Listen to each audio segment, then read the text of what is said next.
Good evening, one and all. Today we would like to discuss break-even analysis. Break-even analysis is nothing but cost volume profit analysis. This is very important for the manufacturer because based on the break-even analysis only, he is able to understand how much production he has to produce and whether he is running in profits or losses. Just have a look on this. So, what are the topics under this we are going to cover? Here, entire introduction about the break-even analysis. What are the key terms we are going to discuss in this break-even analysis, and how we are going to determine the break-even point, and what are the applications we are having in the business by using a break-even analysis, and we have some of the assumptions for the break-even analysis. All these things we will discuss in this discussion, right? What are the outcomes we can have after completion of this lecture? See, these are the outcomes the student can able to have. These are break-even analysis enables to prepare a budget for the firm. Like firm is in a position to prepare a budget after having a knowledge on break-even analysis, and then it is help to plan a production. So these are the two outcomes the student can get after completion of this lecture. So just we'll have a look on what is break-even analysis. Break-even analysis is nothing but which is a tool which helps to determine at which stage the company is. That means whether the firm is getting losses or the profits. To know that, we need to have a knowledge on break-even analysis. Just have a look on this. Break-even analysis tells you how many units we are going to produce to be in the profit zone, right? If you want to make a profit, how many units we are going to produce, that we can know with the help of break-even analysis. So what is a break-even point? We are using a break-even analysis to identify a break-even point. How you can identify a break-even point? Before that, what exactly break-even point is? Break-even point is a point where the firm is not getting a profits or it is not getting a losses. This is a break-even point, is a point where the firm is in equilibrium position. That means at that particular point it is not getting a profit or it is not getting a losses. That point is called as a break-even point. This is very important to firm to know where we are, right? That is what the break-even point, and we are calculating a break-even point with the help of break-even analysis. See, next one, what are the key terms we should use in the break-even analysis?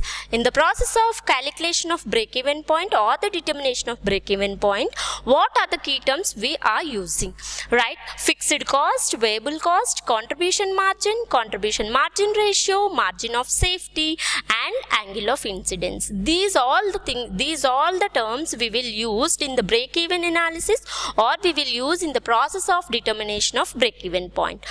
So what is a fixed cost? Fixed cost is nothing but the name itself indicating fixed cost is fixed irrespective of volume of production.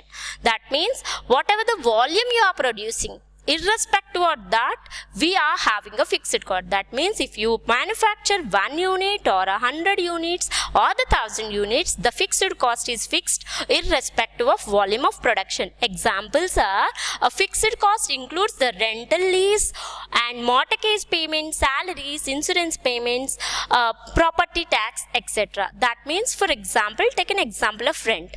We will take one building for a rent. Though you have a production in that building or you may not have a production, still you have to pay rent for that building. That is called the fixed cost. This is very dangerous for the total cost. While we are calculating a total cost, fixed cost plays a very important role. For the reduction of a cost or for increasing of a cost, fixed cost plays a major role. So we should be, as a manufacturer, we should be very careful towards this fixed cost. And coming to variable cost. Variable cost is a cost, it is varies according to the volume of production. That means if the manufacturer manufactures more unit, the variable cost is very high. If the manufacturer manufactures less number of units, the variable cost is less. So variable cost is varies according to the quantity of production. That means, take an example of raw materials. Example, price of a raw material, power bill, and some of the bills are there. All these are the examples for the variable cost. Take an example of raw material. That means, if you want to produce a more production, you have to purchase a more raw materials. That means you need to spend more money. That means you need to spend more cost. If you want to manufacture less number of units, you have to purchase a less number of raw materials. That's why you have to spend very less cost on the raw materials. That's why variable cost is varies according to the volume of production. In the total cost, according to BEP, break-even point, or according to break-even analysis, total cost is a combination of variable cost and the fixed cost. If you say the cost of any product, it includes the fixed cost of the product and the variable cost of the product. So it has very less effect on the total cost comparing with the fixed cost, right? So these are the variable cost and the fixed cost we will have in the calculation of the cost. And coming to contribution margin. Contribution margin is nothing but the difference between the selling price and the variable cost.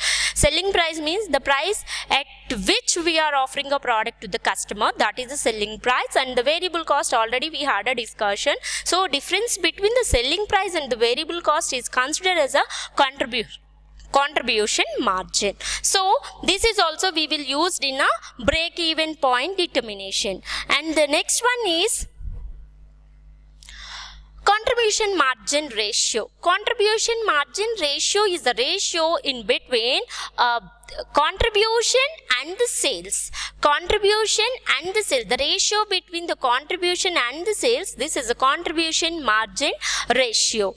This is also we will use for the determination of break-even point. And coming to margin of safety. The name itself indicating margin of safety. The firm which is having a margin of safety, we can say that the firm is in the profit zone. What is a margin of safety? Margin of safety is nothing but the difference between the actual sales and the break-even sales. Break-even point means the sales, the actual sales at the break-even point. So actual sales minus break-even sales, we can have a margin of safety. The firm which is having a margin of safety, we can say that firm be in the profit zone. And coming to angle of incidence. Angle of incidence means we will discuss this in the next topic in detail. Just I'll give a brief about this angle of incidence. Angle of incidence means it is an angle between the total revenue line and the total cost line. So this is an angle in between the total revenue line and the total cost line. Remember one thing, if the angle of incidence is more, we can say that the firm profit is more. If the angle of incidence is less, the firm profit is also less. Angle of incidence size depends the profit of the firm. These are the key terms we will discuss under break-even point. This is actual process for the calculation of break-even point or the determination of a break-even point. Remember one thing, break-even point calculation, for the break-even point calculation, we are using a break-even analysis. So how we can calculate the break-even point, how we can determine the break-even point. We had a discussion of total cost. Total cost is nothing but the combination of fixed cost and the variable cost. These two costs we will consider for the determination of a break-even point. Just have a look on this graph. On the y-axis we are going to take a cost and the revenue, and x-axis we are going to take a quantity of units, or the quantity of units you have manufactured. So if you see, we had a discussion that fixed cost is fixed irrespective of volume of production. That means if there is no production, there is a fixed cost. If there is more production, we have a same quantity of, like, if we have a same amount of a fixed cost. That's why if you observe this, see, fixed cost is same. Though we are having a more production towards the x-axis, but still fixed cost is a constant. Just see the level of fixed cost. And coming to variable cost, if the quantity of production is 0, the variable cost is 0. Actually, if it has to start from here, as variable cost is 0. But this is a fixed cost and this is a variable cost. So this entire portion I am denoting as a cost. That's why here total cost is this. So in this we have fixed cost this and we have a variable cost of this. That means variable cost is 0. If the volume of production is increasing, the variable cost also increasing. Just see this. That's why this line is representing the total cost. This is a total fixed cost and this is a total variable cost. So entire line is representing the total cost. And coming to total revenue. Revenue is nothing but the income which we have gained through our sales. The manufacturer, he can gain the income through sales. That income is known as a revenue. See, revenue at the initial stage, as the production is 0, if the production is 0, sales is also 0. That's why initial times the sales is 0, so that the revenue, sales revenue is also 0. But later on, if the production keeps on increasing, the revenue also increases. So at certain point, the total cost line and the total revenue line intersects each other. This point is called as break-even point. And the angle between the sales revenue and the total cost is called as the angle of incidence that we had a discussion in the previous slide. So if the angle is big, the profit is also high. If the angle is low, the profit of organization is low. So this is a break-even point. Above the break-even point, this area is a profit zone. Below the break-even point, the area is a loss zone.